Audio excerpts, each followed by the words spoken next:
I'm really, like, when I see the names and who's on this panel, I'm just humbled to be here. I'm here because 2 years ago or so, slightly more than that, the dean and others in the church indicated that we knew that gun violence was a serious problem in Cincinnati and elsewhere, and we wanted to act on that issue locally.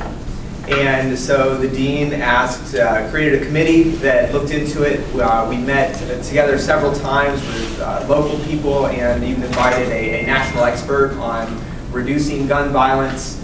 And the group met and we talked about best practices, and they had sort of fulfilled their mandate. And then the group reached out to Judith Robinson to say, will you make this committee, take this out into action? And Judith asked if I would help. And a year and a half later, here I am working with some great people who have dedicated part or all of their lives to reducing gun violence through their own stories.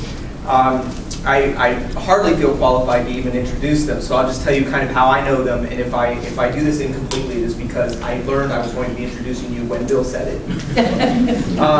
Normally I would have prepared more thoroughly. To my immediate right is Brian Gary.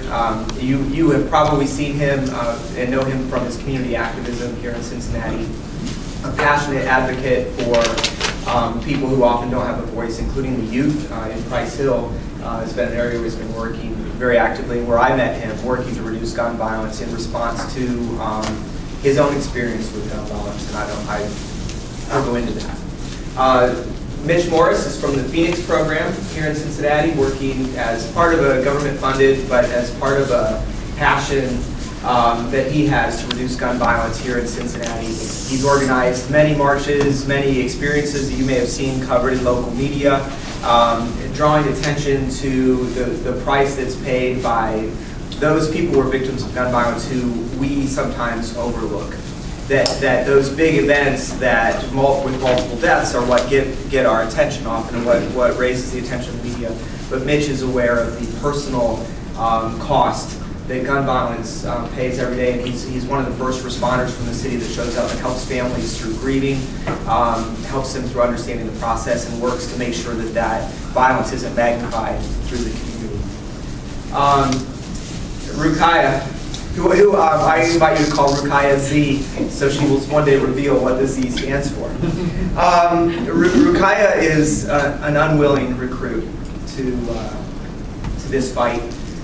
She'll tell you more about the death by gun of her son, and her passion, and especially her willingness to forgive her son's murderer and to work in and counsel and befriend the family of her son's murderer.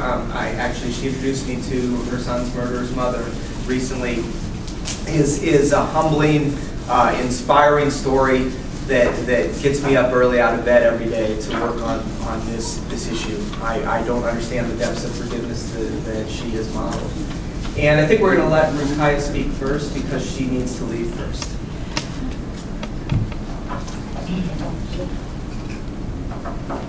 Assalamu alaikum.